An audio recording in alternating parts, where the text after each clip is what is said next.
दोस्तों 2014 से लेकर इंडिया के अंदर हिंदुत्व की आइडियोलॉजी का राज है और 2014 से बीजेपी जो सरकारें बना रही है, जो हुकूमतें बना रही है, वो इस आइडियोलॉजी की बेस पे बना रही है और उनका अल्टीमेट जो एजेंडा है, उनका जो अल्टीमेट टारगेट है, that is to create Hindu राष्ट्र।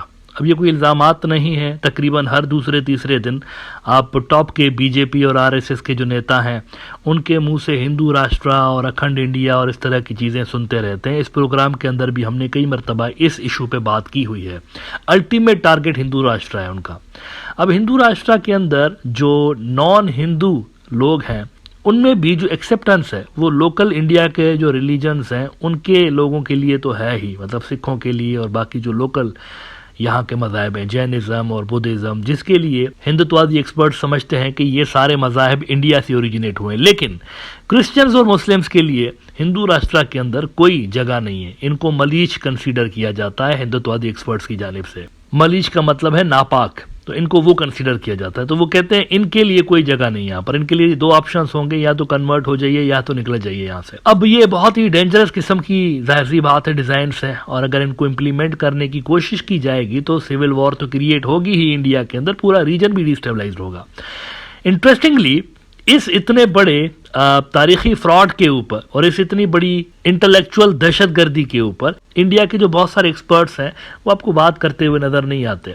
अलबत्ता बाकी इर्द गिर्द के जो इंडिया के मुल्क हैं वहाँ पर अगर कोई छोटा सा कोई वाक़या पेश आ जाता है माइनॉरिटीज़ को लेकर तो इसको बहुत बड़ा करके दिखाने की कोशिश की जाती है। कुछ ऐसा ही ब्रह्माचार्य साहब, जो कि इंडिया के टॉप के जियो पॉलिटिकल एक्सपर्ट्स में से एक हैं, उन्होंने भी अपने एक रीसेंट बयान के अंदर हरकत की है। ब्रह्माचार्य साहब ने कहा है, इल्ज़ाम लगाया है कि ये जो मोहम्मद यूनिस साहब हैं इनकी जो सरकार है ये गैर कानूनी है और प्रीवियस जो सरकार थी वो कानूनी थी, वो इलेक्टेड थी, और ये जो सरकार है ये मिलिट्री मुल्ला अलायंस है।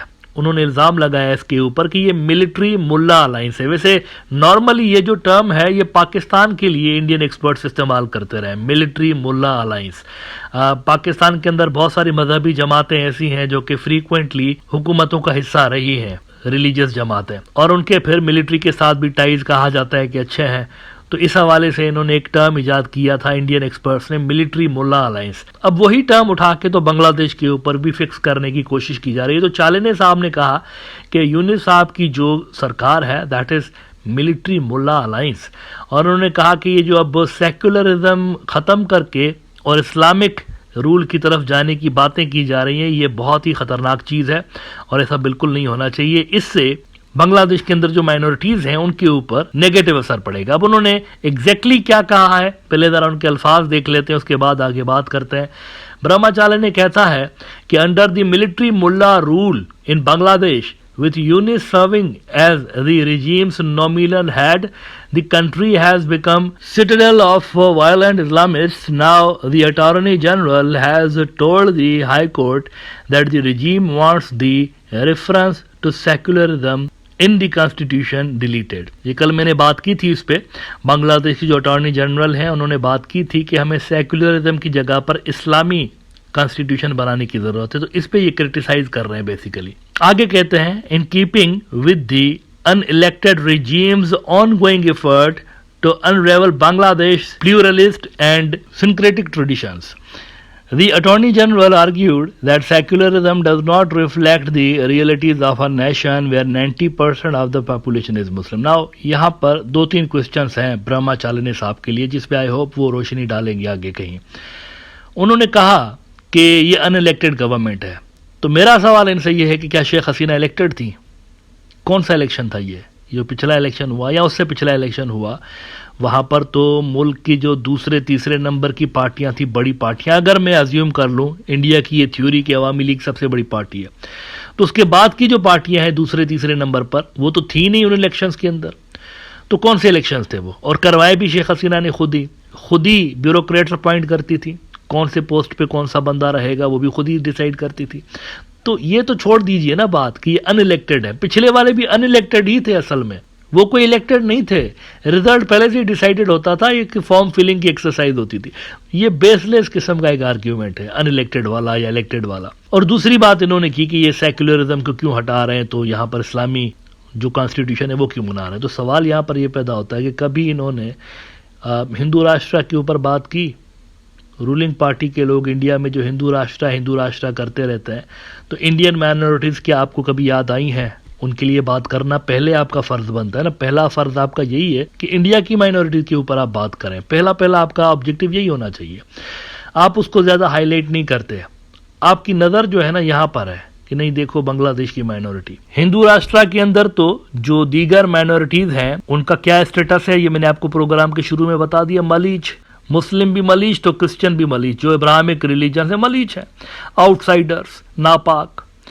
لیکن اسلامی جو قانون ہے، آپ کسی بھی عالم سے پوچھ لیجئے، اسلامک جو رول ہوتا ہے اس کے اندر جو مائنورٹیز سے تعلق رکھنے والا بندہ ہوتا ہے وہ ایکول سٹیزن ہوتا ہے، شہری اعتبار سے برابر ہوتا ہے، اس کو وہی رائٹس ہوتے ہیں جو کہ مسلمان شہری کو حاصل ہوتے ہیں.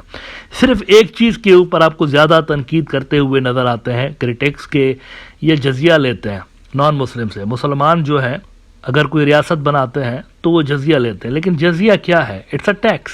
تو ٹیکس مسلمان معاشرے کے اندر مسلمان کے اوپر بھی فرض ہے، اس کے اوپر بھی فرض ہوتا ہے، صرف ایک سیکشن کے اوپر فرض نہیں ہوتا، دوسرے کے اوپر بھی ہوتا ہے.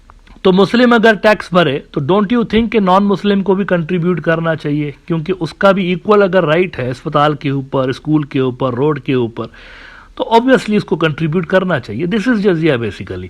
اسلامی جو ٹیکسز ہیں وہ مسلمان کے اوپر فرض ہیں، بہت ساری ٹیکسز ہیں، لیکن نان مسلم کے اوپر وہ فرض آپ نہیں کر سکتے، تو لہٰذا اس کے لیے ایک الگ ٹیکس سسٹم آپ کو بنانا پڑتا ہے، وہ جزیہ ہوتا ہے اصل میں. باقی شہری اعتبار سے وہ برابر ہوتے ہیں، اور اس کے لیے آپ اسلام میں کئی سارے ریفرنسز دیکھ سکتے ہیں. ریاست مدینہ کے اندر بھی دیکھ سکتے ہیں، جو مدینہ کی ایک اسٹیٹ بنائی گئی تھی رسول اللہ صلی اللہ علیہ وآلہ وسلم کی جانب سے، اس میں ایکول سٹیزنز تھے. بلکہ بہت سارے مشہور زمانہ واقعات ایسے ہیں کہ جہاں پہ آپ کو بڑی حیرت ہوگی پڑھ کے.